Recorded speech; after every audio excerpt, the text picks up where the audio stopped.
datang ke dokter ya aya hasudan aya naon ria ieu teu pernah dibawa ke dokter kunaon si hayang kalem bae ku makhluk kunaon si sirik pidik aya bae di jero hate teh kunaon si hubud dunia aya bae di jero hate teh bawa ke dokter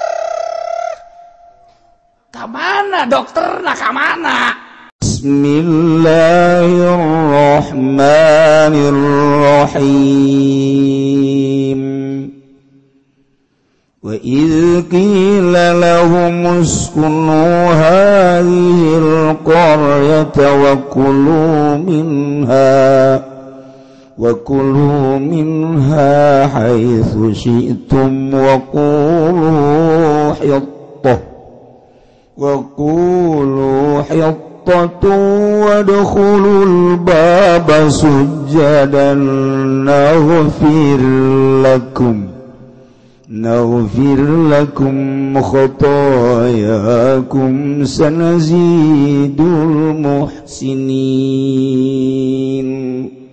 Allahu a'lamu bimaradi wa dzkur lan eling sira Muhammad izkila waktu den ucapakeun lahum kade Bani Israil Opelapan uskunu menang sira kabeh hadhil qaryata iki kampung Baitul Muqaddas tegese Baitul Muqaddas kululan pada marangan sira kabeh minha saking hadhil qaryah haitsu situ min dalam panggonan kerja sira kabeh wakulu lan ngucap sira kabeh hittatun ay amruna hittatun utai perkara ingsun sadaya iku nyupreden lungsurakeun dosa den hampura dosa wadukhulul babalan pada maranjing marane kabeh ing lawang babal qaryati tegese lawang kampung sujada hale pirang-pirang kang condong sujuda inhinain tegese sujud condong naghfir maka bakal ngahampura isun agung binu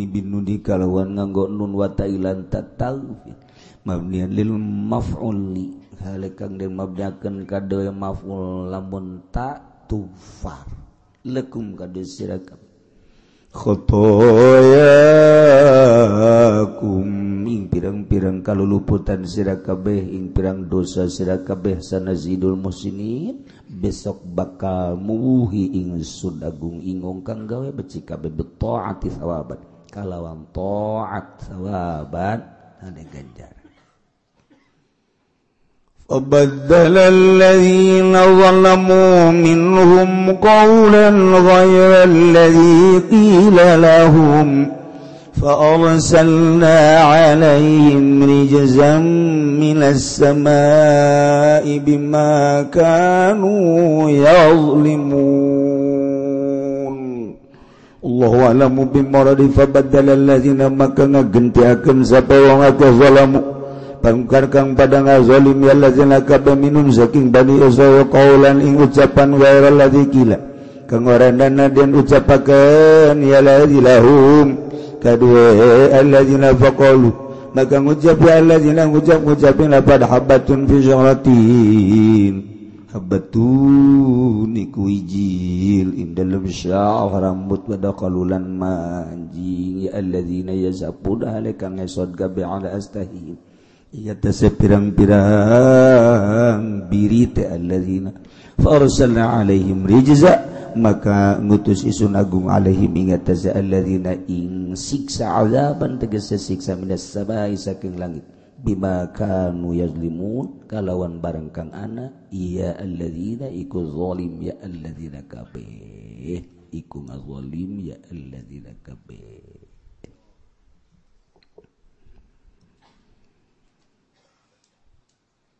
sakumaha kamari bahwa Kangjeng Nabi Musa alaihi salam kita dakwah ke negeri Palestina kaum titah diringkit ketika datang di jurang tih di gurun tih nu kaayaan rendah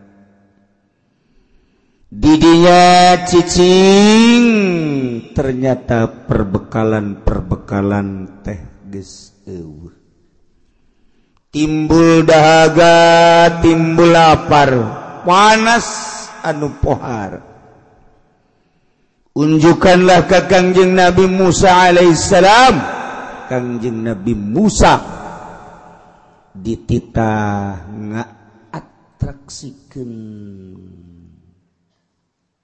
naon ngaranna tungked nu jadi mukjizat terhadap Kangjeng Nabi Musa. Ketika kaum ngarasa dahaga menta jang minum, Kangjeng Nabi Musa langsung ku Gusti Allah titah nakolkeun tungked kana batu. Begitu ditakolkeun kala luar cai sesuai jeung letah masing-masing 12 pantai. Ketika panas Allah ngutus mega awan sehingga tiis aduh luar biasa. Zallalna alaihimul ghabam. Bebeja lapar Allah mere buah manna wassalwa. Ya Allah ya Rabbi. Jang nginum jeung jang mandi aya. Cuaca sakitu tiis kalantaran dipayungan ku awan. Dahar dibere ku Gusti Allah. Hati-hati ieu nikmat kudu dipake ibadah ka Gusti Allah, bersyukur ka Gusti Allah.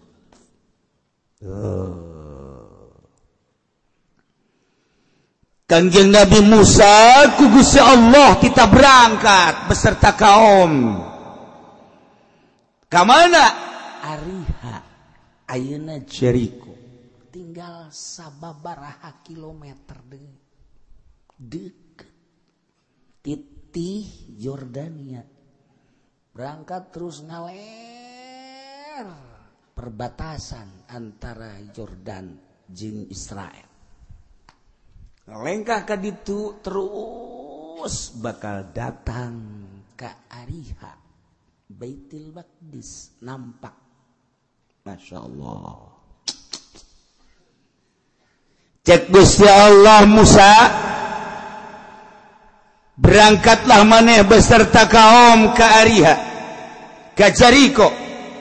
Cuman make syarat. Nomor kahiji kudu maca istighfar, ulah eureun-eureun. Ngarasa diri loba dosa, minta hampura ka Gusti Allah. Tina seluruh dosa-dosa baik nu gede maupun leutik penta ka Gusti Allah hampura hiji.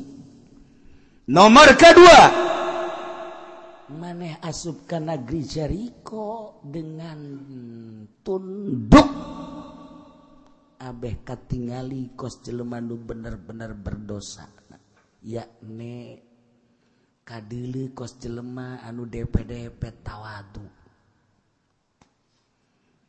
Sanggeus datang ka ditu dipersilahkan untuk menikmati keayaan negeri eta. Didinya anjeun Musa bakal ningali kasuburan-kasuburan daerah eta. Naon bae didinya jadi, jeung naon bae didinya bakal buahan. Ulah kaget Musa didinya lamun aya cau berbagai cau. Tina cau nu leutik, cau emas, cau kepok datang ka cau nu gede bakal aya di dinya. Samangka timimiti samangka nu beuleud nu lonjong nu gede aya di dinya. Waluh bakal aya, waluh leutik waluh gede aya di dinya. Paria timimiti paria beuleud datang ka paria panjang, datang ka nu sok di batuan panjang, paria koral. Aya kabeh di dinya. Cabe keriting, cabe panjang, cabe beureum hejo kabeh aya. Bawang timimiti bawang kitu Tegal. Nyawan ka Tegal. Brebes didinya jeung endog-endogna aya. Woi, datang ke bawang kitu Indian bulede aya kabeh. Wortel cara di Cipanas Bandung Parahyangan araya kabeh ka dinya. Wah, sagala rupa aya.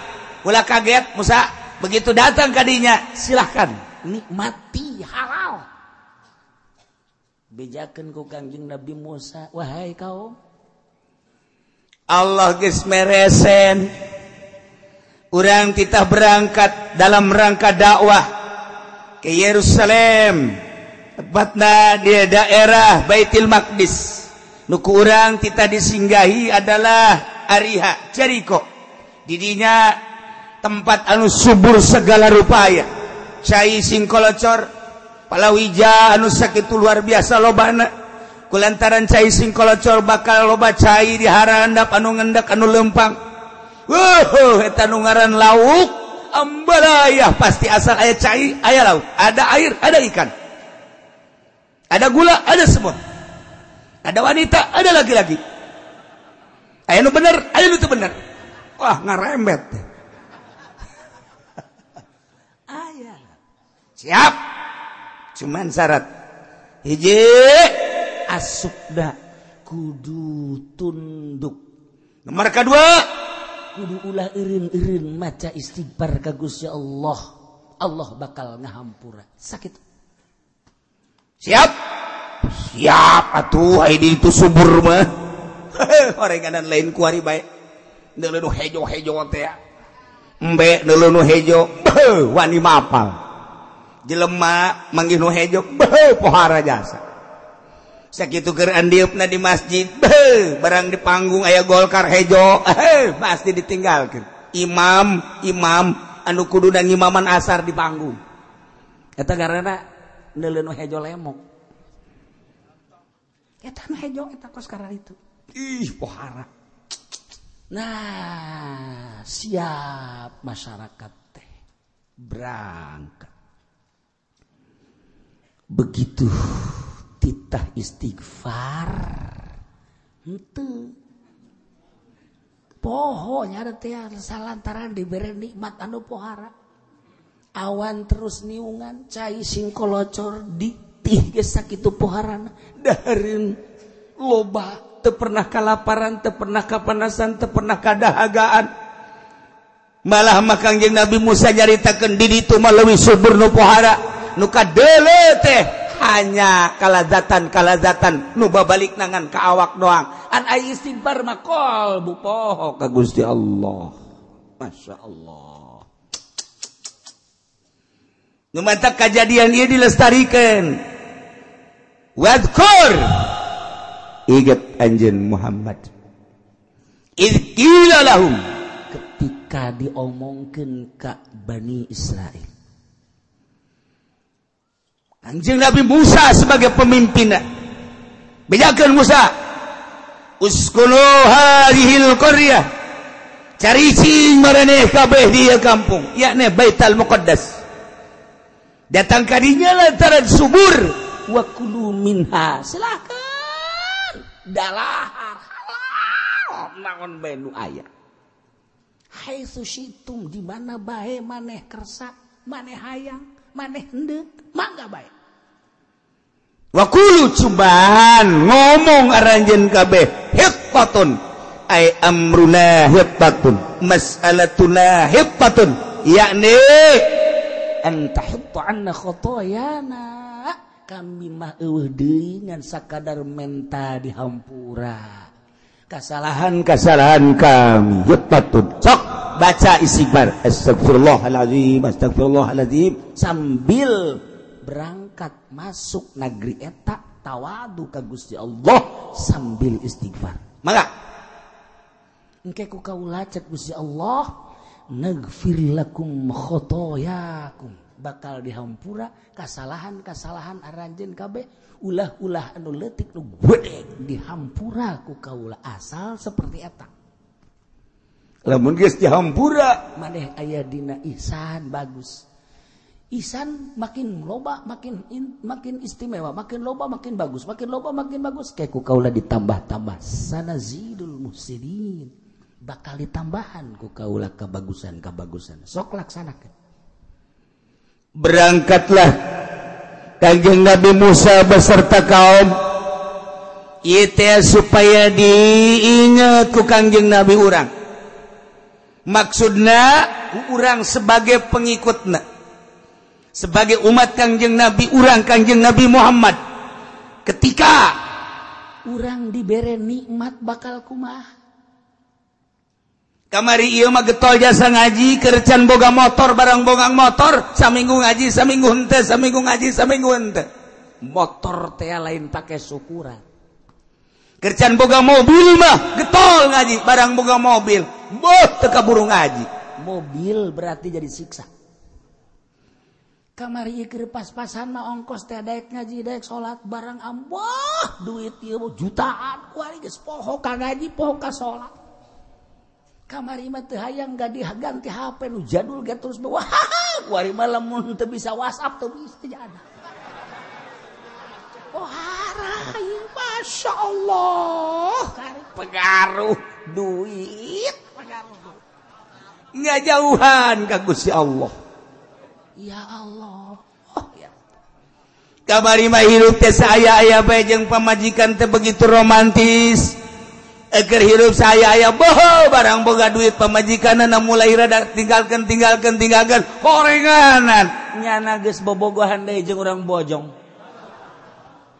ieu kan mau bencana ya Allah tuh kan luman takwal kurraling anjeun Muhammad ingat anjeun Muhammad izqila lahum waktuna diucapkeun ka Bani Israil uskunu hadhil qaryah sok gara asup cara ricing maraneh di kampung ari hayana Baitul Muqaddas kaayaan kampung nu sakitu suburna bubuahan tatanen jeung sajabana wa kulumin haitsu syitum sok gara dalahar ku anjeun kabeh di mana bae anjeun hayang wa kulu hitatun jeung ucapan anjeun ulah eureun-eureun hitatun yakni minta dihampura tina sakabeh dosa wadkhulul bab asup maneh kana lawang kampung begitu memasuki sujada dongkok nagfir lakum kaula bakal ngahampura cek Gusti Allah lakum ka aranjeun kabeh khotoyakum kana dosa-dosa aranjeun kabeh boronu leutik nu bedek kabeh dihampura ku kaula lamun bade geus dihampura berarti geus bagus kabagusan moal diantep sakitu sanazidul muslimin bakal ditambah-tambah kahadeanana Masya Allah fabaddala alladzina zalamu minhum qawla kumaha kajadianana ternyata manusia mah kos kitu sakitu dipimpin ku nabi fabaddala alladzina zalam ngagantikeun jelema-jelema nu zalim di golongan-golongan Bani Israil qaulan kana ucapan ghairal ladzi qila lahum nu teu dititah kamaranehana dititah nama ngucapkeun teh hitatun teh sarua jeung menta hampura menta dibicen dosa hitatun titah ngomong eta begitu asup ka negeri ariha bari kaayaan dongko bari ngomong hitatun bahasa hitatun teh hartina eueuh deui kahayang kami urusan kami pamenta kami mah iwati menta hampura dipicen dosa tina sakabeh dosa titah maca hitatun diganti ku nyana habbatun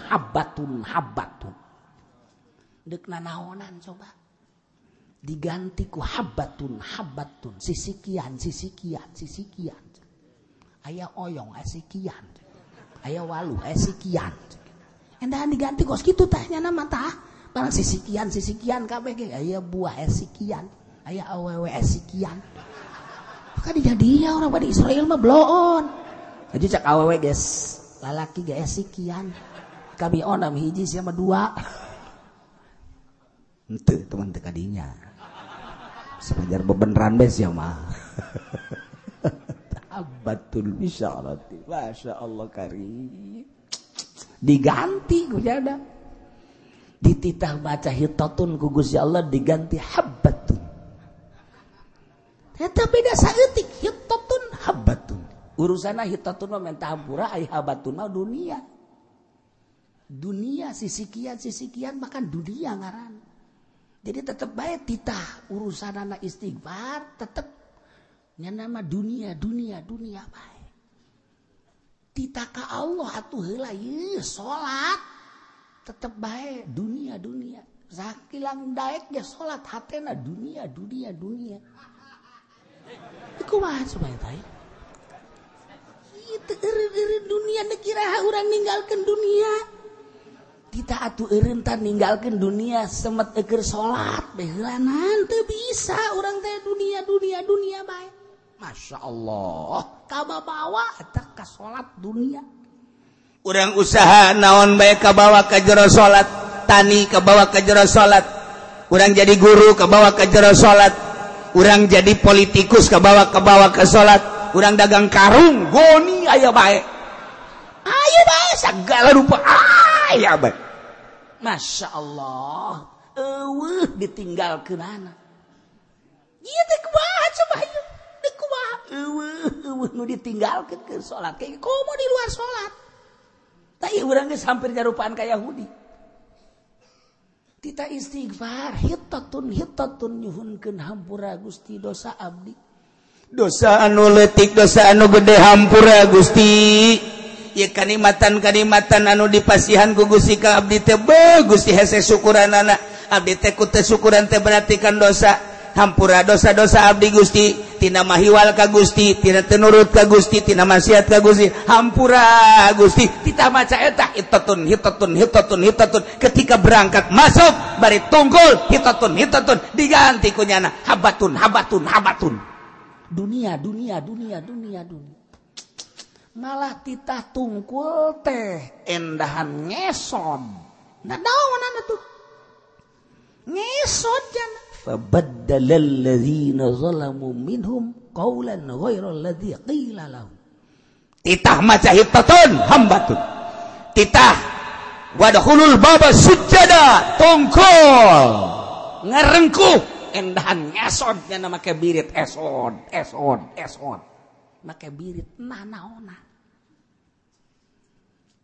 Cak Kanjeng Nabi Musa dulur ulah habatun hitotun nomor kaduana tungkul kita ongkos anu ruku lah kos turuku gitu dongko ulah ngesot ulah tetep kabi mandek habatun bari ngesot habatun Kanjeng Nabi Musa geus gideg bae wara rese amat sih kaon barang datang ka ditu teh atuh asup da geus teu mentah hampura asup da geus teu DP nu di dieu teh kemewahan dunia kaayaan kasuburan ningkat pikiran teh lamun kamari mangan sakitu ditih ieu mah luar biasa geus dibejaan ku Kangjeng Nabi Musa segala rupa aya palawija mimiti buah-buahan araraya kemudian kitu sayur-mayur araraya jeung sajabana araraya anu dibayangkeun ku nyana kasuburan nu babalikna jang ka awak doang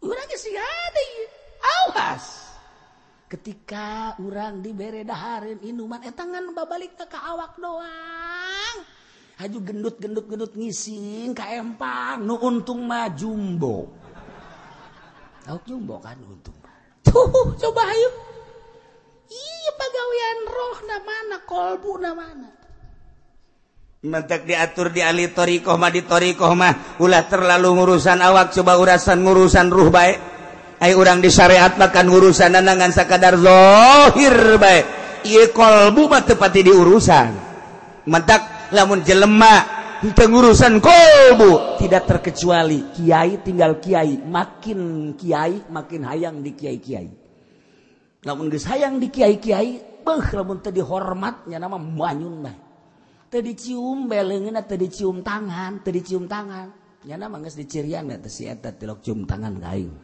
awas ku aing sia dicirian ku nya nama teh eta kiai goreng hate eta nu kos kitu emang ge kabehan ge osok si goreng hate mah ayo mencet embe kula ge osok goreng hate diiris-iris digoreng hate embe eta mah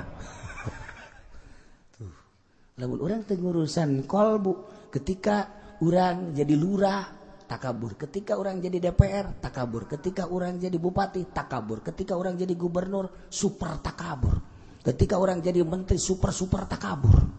Ketika orang jadi presiden XXXL. Jadi takaburna XXL. Pohara eta naon teu urusan kalbu. Ulah kajeun teh mah geus parantina, nu sugih dagang, nu sugih usaha, nu tani, pejabat takabur parantina. Kiai makan lain paranti takabur. Tapi kulantaran teu urusan batin sarua bae. Sarua bae. Hai. Ka aing sia teu nanya pan aing kiai. Teu nanya sia. Maji ka mana? Mah haji kos tukang lauk bae. Kiai. Lamun disebut kiai karakter, isuk mamanya naik atuh setik. Eta kan penyakit terus gitu gara-gara penyakit. Dunia penyakit. Nah, ieu teh di urusan ye. Nu batak ngurusan awak mah babari. Ketika orang muriang, puyang, bodrek, teu mempan, itu prokol, teu mempan keneh bae. Naon kata? Dagorin.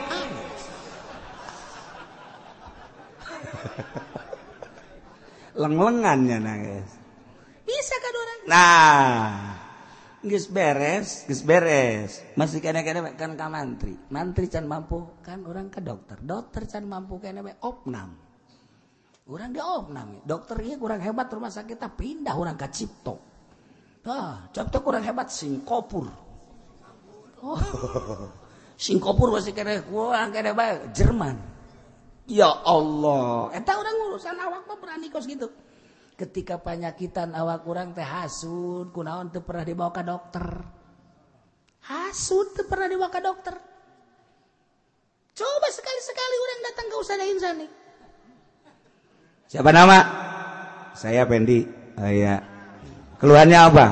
Saya hasud, Pak. Hasud. Iya, Pak, penyakit batin saya, Pak. Katanya kata Kiai Uci suruh ke dokter, jadi saya ke dokter sini. Wah, ini mah harus dibawa ke Grogol nih. Ya lagi, itu jemput ke pengurus-pengurusan dirinya. Sus, rantai bawa sini. Ada nama Pendi nih.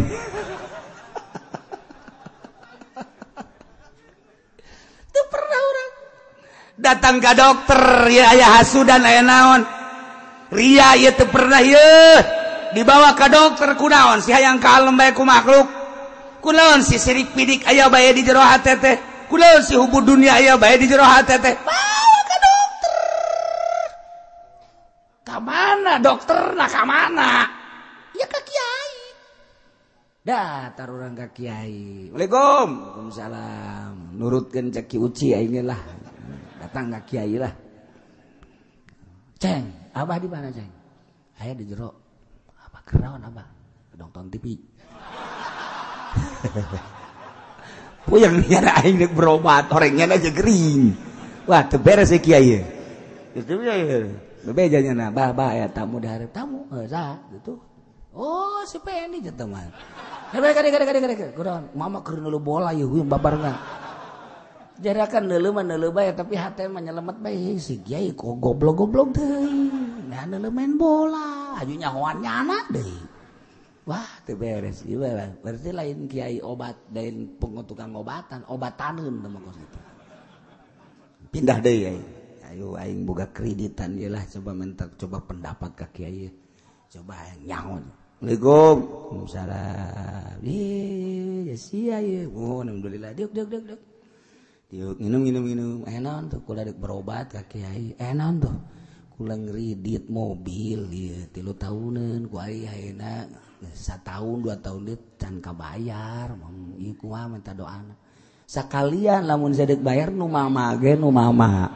Ieu can kabayar, pang mayarkeun nya. Goblok teh coba. Ieu tolol ieu mama ya.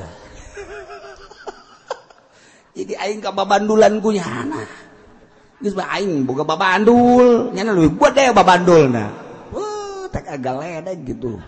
Tungtuna mah pentah, eta lain kiai kos kitu. Duh bana tuh lamun urang awak puyang awak gering ka dokter jelas rumah sakitna horenganan batin mah eta teh ka mursyid. Numantak eta guru tariqah kudu mursyid lantaran nyana geus usul ilallah bisa ngomean batur sebab kadeule rangka manusia ketika riya, ketika ujub, ketika hasud, ketika takabur, hubul dunia, hubul jah kanyahoan eta numantak nyana ngaulah-ulah ge resep dunia nyana geus henteu numantak ulah-ulah ge ujub nyana geus bisa henteu ujub numantak ulah ge ka batur hasud nyana geus teu hasud numantak ulah ge hayang ka alam ku batur nyana geus bisa teu hayang ka alam ku batur ketika cak kiai hei dulur ulah hasud cak tatanggana nyana ge hasud mun aya kiai ulah sok hasud teh ya artina sirik pidik batur anu sugi urang ayeuna hasudan urang nu gering eta nu kitu tarana hasud dulur ulah sok hasud nya cak tatanggana nyana ge hasud nyana ge kamari ribut jeung adina nyana ge ribut kamari tuh mal bisa tapi guru mursyid nu mantak bisa ngobatan ketika aya pasien nyana mena geus teu aya nanaonan di jero hatena hiji be Allah eta kan nah ieu kan Kangjeng Nabi Musa nabi rasul boga mujizat dakwah dibawa kaumna ka negeri Ariha ketika berangkat titih ka Ariha maka persyaratan cek Gusti Allah hiji syaratna teh qulu hittatun awas kudu maca hittatun ya le minta hampura ka Gusti dua wadkhulul bab asup ka lawana sujada tongkol mendek nomor katilu dipersilakan ke geus datang ka ditu wa kulu minha haitsu syi'tum geus datang ka ditu silakan anu dihayalkeun hanya dunia habbatun bisyaratin ngesod lempangna leuwih teuing akhirna kan ditegor ku Gusti Allah Musa persyaratanna tilu kok ieu kuarikeun mahiwal aduh Gusti abdi geus kurang kumaha capek lain teh dinasehatan ku abdi teh terus dinasehatan tapi memang buah kawarahna Bani Israil teh kos karari iya dipimpin ku nabi atuh komo dipimpin ku Kiai Golkar pantes jak kiaina ge kos kitu cacak ku nabi masih kena mahiwal Kangjeng Rasul turun ke alam dunia diturunkeun kemudian manehna Kangjeng Rasul teh dakwah kurang kumaha pamentana dicumponan cek musyrikin Muhammad kami daek iman tapi tuh coba bulan turunkan sanggeus turun kena bagi dua sanggeus bagi dua kena maca syahadat kemudian ngamprok deui berangkat deui tah lamun geus kos kitu ku kami kakadak daek iman mun kami bisa kos kitu kaula bisa kos kitu iman kami saksian cek Kangjeng Nabi Muhammad praktekeun cek Gusti Allah Jibril datang tonton ku musyrikin langsung bulan titah diawean ku Kangjeng Nabi kadi bulan turun set belah dua plak nu hiji asup kadi terus keluar deui maca dua kalimat syahadat asyhadu an la ilaha illallah asyhadu anna muhammadar rasulullah berangkat deui keluar kumaha iman maneh teu ka kaula bahwa qala rasul pohara sihir maneh Muhammad weh budak kawari sihirna pohara jasa hijab makos gitu ketika henteu diberi hidayah mujizat pajar sihir karomah pajar sihir pajar karomah dibalikeun tah dipimpin ku Kangjeng Nabi bege kos itu teh komo urang nu matak urang we geus sakadar sakula mah matak sakadar nyampekeun dulur ye bahwa main gapleh teh haram sebab eta teh judi geus susah kitu ketika liwat anu main gapleh bisa entah budak dulur ulah sok ngadu kotoknya lantaran ke urang bakal diadukeun deui haram hukumna ngadu kotok geus kula liwat aya nu ngadu kotok bisa entah budak ngadu kotok geus bae ngomong geus nyanana terus bae atuh geus asal ulah kadorakaan doang kapagi jeung pejabat ngaji geus sing ade ulah sok korupsi ajunya maling bae terus atuh sabodo entah maka bagi nyana berarti nyana siap dipanggang ke di neraka beres biasa gitu tuh ya iya hese jasa ngurusan awak bababari tapi ngurusan kolbu mah hese ya Allah ketika aya nu geus bisa ngurusan kolbu indah sebab naon jelema nu geus bisa ngurusan kolbu eueuh sekat jeung sasaha ge akur bae Sebab kabeh makhluk Allah urusan pagawean jeung aktivitas urusan nyana mangan sakadar dititah teh dakwah ai dae kenarima ente mah tunggeus eueuh nanaon jeung sasaha bae ge akur bae nikmat kapanggih jeung sabae nu ngamanggihan ge akur bae nginaheun bae sebab laon eueuh nanaonna nu sugih datang teu pernah dipenta nu susah datang menta dibere ala kadar bae mah anu gering minta didoakan ya mun teu cager paeh tinggal gitu doang beres nyageurkeun nu mehkeun mah Gusti Allah kitu urusan beres geus jadi geus kacumporan kabeh nikmat toh lamun urang batin urang geus bulet ka Allah bae hampang engke kabaca nanaon situasi-situasi jeung jelema-jelema kanyahoan moal nu sok didongengkeun ku kulat ya itu teh Mbah Khalil Bangkalan waktu manehna di Tuban eta nyarakeun keur budak keneh eta mah kakareke umur 12 tahun di Tuban begitu keur salat magrib balah mau masjid pinuh nyana seserian cak imamna teh seserian saha eta budak bandeng serina lain sakadar seserian biasa bandeng geus diancam bae ku guruna aing eureun tanya saha teh budak beres Assalamualaikum langsung lain wiridan langsung siapa tadi yang ketawa-ketawa ngeganggu salat siapa cicing bae nyana ngan eta kudu di sisina ini nih yang ketawa-ketawa nih sini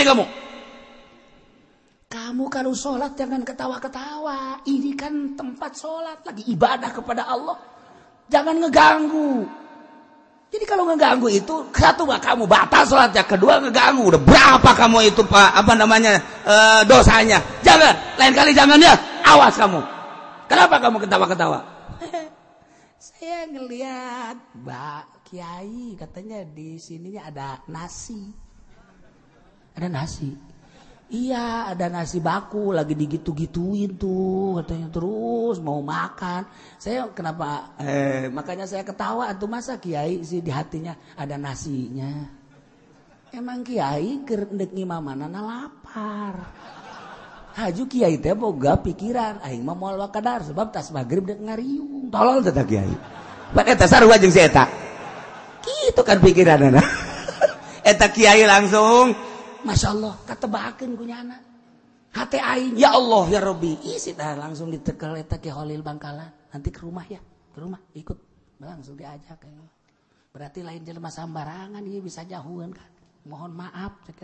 Oh jangan sama saya, sama Allah. Budak kene umur 12 tahun geus bisa kos kitu. Urang lamun aya Ki Khalil kuari atupan di hate urang mah macam-macam kabehan. Macam-macam kabehan, macam-macam. Geus lain sangu bae di urang mah tuh. Katimus aya. Katimus cucur atuh aya. Urang mah izin nya naon sangu doang. Ai urang apa? Ya Allah, ya Rabbi. Gegetas aya. Urang eta kanyahoan. Ku ahli Allah mah kanyahoan. Moal ya Ahmad anu embung ngamamun ka Imam Ghazali teh ya. Sehingga Imam Ghazali pan kaget bebeja ka mana. Kunaon? Kula ku batur mah dikiaikeun. Ayo, adi kula mah pan adi kula anak emak eta teh mah mum ka kula panggil coba mak. Panggil. Ahmad. Batur ngamakmum ka kakak sia teh pan kiai gede. Batur ngahormat sia teh ngamakmum kunaon? Henteu kunaon sih mak. Ngamakmum tuh moal mah. Emang kunaon itu? Getihan atena. Getihan. Oh, najis. Pandai getih mah masa kula ngamakmum kanu aya najisan. Panggil deui ka soraya Imam Ghazali. Adi sia ku mah geus ditanya. Aja kunaon cenah mak? Cenah najis sebab hate sia teh getihan. Atuh embung nya ngamakmum kanu aya getihan jan najis. Masyaallah. Ma ampura kula. Kula keur ijtihad head kula. Keur ngaijtihad hukum head ieu teh ieu berarti ieu kajahoan ku adik kula berarti luhuran adina ti heula kakarak deui hampura di dinya lah mulai Imam Ghazali ruda langsung ninggalkeun tempat 13 tahun ngalalana Imam Ghazali hayang husul ilallah santri masyarakat anak pamajikan tinggalkeun mulai ti negeri Tus nyana ka Baghdad, terus ka dieu ka mana ka Mesir, terus ka dieu ka Aqsa ka Yerusalem, di Masjid Aqsa nyana di dinya terus bae di menara Masjid Aqsa cici bae di kubahna. Tahunan nyana teh ibadah ka Gusti Allah terus ka Syria ka ditu. 13 tahun ninggalkeun tempat hayang ngusulillah. Imam Ghazali lain sambarang 13 tahun geus usul, geus bener-bener jeung Allah kakarak ku Allah titah balik deui nya ka negeri Tus di Iran. Kakarak deui nya ngajar. Pohara jasa. Kamari kula jadi kiai lain kiai, ketika kula lain encan jadi ahli Allah, kiai kula lalagaan, hayang dihormat bae, hayang dibere bae, hayang diagung-agung bae. Ternyata horeganan kiai nu kos itu kiai neraka jahanam. Imam Ghazali sebab nyana nu ngarasakeun. Ketika jelema geus jadi wali Allah cek Imam Ghazali, geus hayang nanaon embung dikiaikeun teh. Imam panbol. Marilah kita dengarkan tausiah yang akan disampaikan oleh Kiai Haji Fudhali. DRS-nya DRS. Mandi ditegor. Mending DRS-nya anu nang meuli. Eta kan eta kos kitu da naon eta jahanam, eta kosna mah kos kiai padahal mah eta teh penghuni neraka jahanam. Ye, cak Imam Ghazali, saya udah sok nyalakeun aing. Ye, cenah Ki Uci mah kos kitu teh lain aing, sakali deui cak Imam Ghazali. Haju cenah, teu cenah.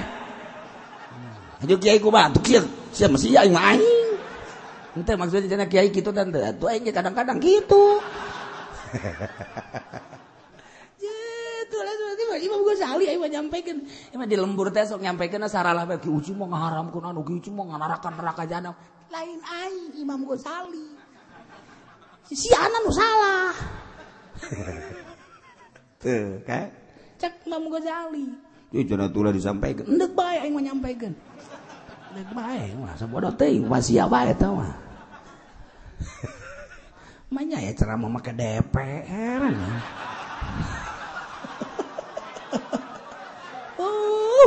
Kira-kira budak tama alabatan Abu Jahal lagi bapak nadi Abu Jahal tama belah ditu Abu Jahal 2 kilometer lah.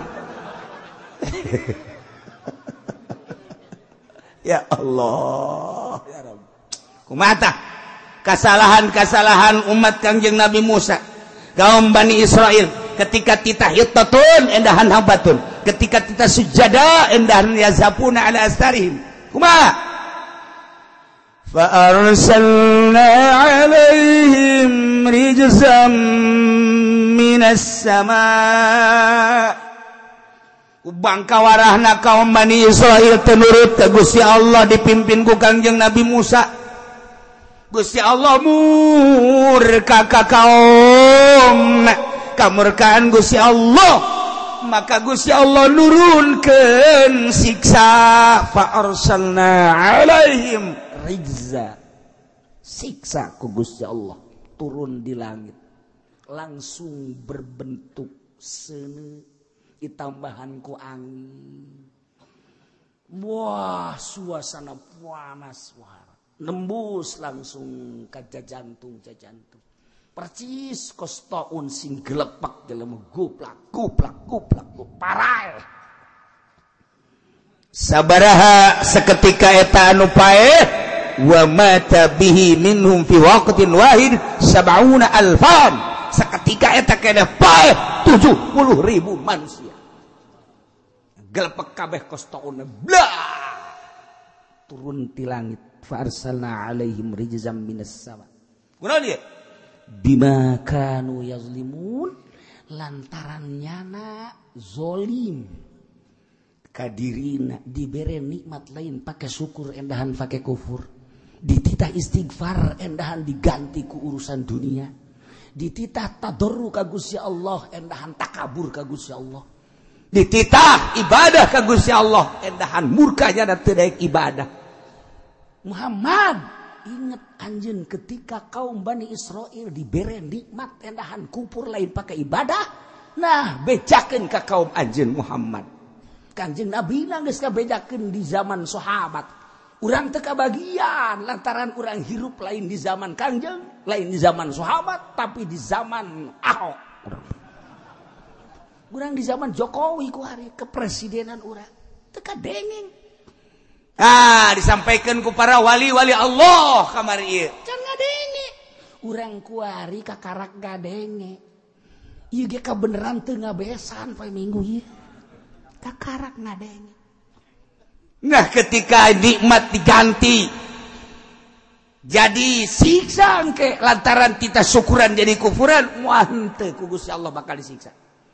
Kuari kurang kumaha dibere jabatan hiji nikmat dipake kufur ka Gusti Allah, tungguan. Kamari ieu mah rada hararese urang. Dahar ge hese di zaman Bung Karno kamari gur-gur didahar keneh bae. Ketela didahar keneh bae.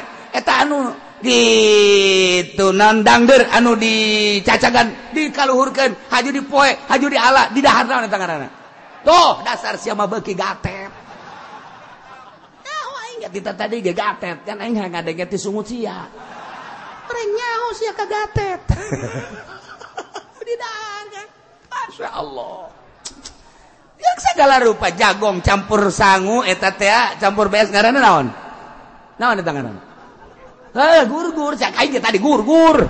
Ngangmang keneh bae sia mah. Didahar hese. Tapi kan saat eta mah nu ngaji di lembur teh loba. Asal magrib dararatang kadinya lip jabar be jabar baa bate jabar tatu jabar satasa. Saya mata sinyar sia mata sia.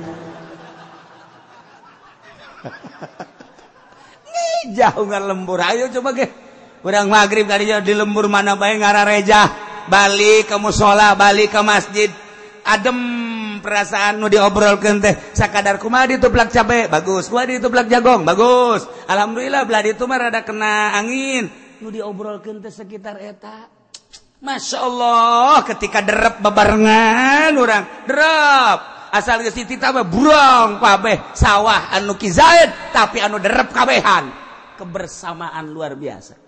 Menang 2 poe. Eta teh ngetem tah, heucakna teh heucak. Naon teh ngaranna teh? Sesa ngari teh tadi hadap. Ngagampung. Hararese jasa. Kebersamaan Masya Allah bohara jasa haji bebejakan nomogana ya kula tas ngagampung menang sabakul bawelos yang sia tuh coba ya Allah ya Rabbi papa bohara jasa terus dibagi 1 2 3 4 5 ka dia 1 2 3 nah ieu jang bawona ieu haju ieu da dibagi dibagi terus ieu jang dalem ieu jang bibit ieu jang tuh dibagi rapi baheula mah Masya Allah kamari ieu teh ke zaman urang teh pertanian rapi barang kadieuna zet jual beli motor beli mobil zet BAKB beres beak baru makmur imah jeung sumur doang wah kuari jadi santri Cinglu jadi santri Korea santri Cina santri Jepang mulai ngahanju-hanju kuari pemikiran geus berbeda tingkah geus berbeda segala geus berbeda aya kuari liwat ka lembur anu masih ngade ngaji kuari ngaji liwat ka mana lamun urang liwat ka mana ge kuari gara-gara ieu bae masyaallah narongton TV bae narongton TV teh dibere hobi jasa dibere ti isuk datang ka beurang datang ka sore datang ka peuting datang ka isuk deui aya anu henteu nyangu-nyangu aya anu nyangu jadi kerak kabeh lantaran pohoan nonton TV kabeh ngaji geus henteu kumaha ganti supaya daek kuari kumaha TK ganti ku TK bagus sakitu mah ngan niat nu beda baheula mah ikhlas TK mah kan kudu bayaran teu ikhlas hasilna moal beres keur ieu mah bareng maraganan ngaji bae gitu. Beres balik naik nu kakuran beres geus sugan maredet henteu aya ge hiji 2 jang lampu doang geus bae beres uang minyak teh aya ge teu peduli we nu henteu mun boga murid 100 nu peduli 5 anu 90 ya Allah ya Rabbi atuh teu bae tapi kan manfaat bersama maca Quran besanan kuari TK bagus ngan aya bloon mana bloon orok di pagahan manasik biasa orok lebay kalam lebay dek kira ka makahan Aisyah ayo orok di pagahan manasik haji geus beres teh pagahan manasik bulan yang akan datang kita sama-sama ke Pondok Gede untuk melaksanakan tawaf bersama dan sa'i bersama cuman harus naik bus biar supaya enggak hilang terus harus anu-anunya ongkos bus enggak mahal sih cuma 100.000 karena anak kecil bukan 50 isinya 100 sudah enggak apa-apa 100 kali 100 berapa 100 kali 100 berapa gegerahan atuh siang buta angel aing mah greget dasar lamun 200.000 jadi sabar duit 20 juta kaditu cuman 3 juta atau 4 juta geus anu silemna sabaraha juta ieu keur carita doang carita eta keur kakarakos kitu dan lain-lain sebagainan henteu jore palinter ngan manfaat mau sakitu doang sebab teu ikhlas asal timbul teu ikhlas kiruh caina asalnya na kuku ceprakan di cai kiruh atau kadituna kiruh mun kurang-kurang dilempeng-lempengkeun mah bahaya mantak masuk bae ka TK kadina lempengkeun deui ku urang ceng sia geus TK sing hadanya kudu ikhlas gitu nya urutan abah eta ikhlas teh lain tah tas nganasehatan anak aja urutan abah eta ge sarua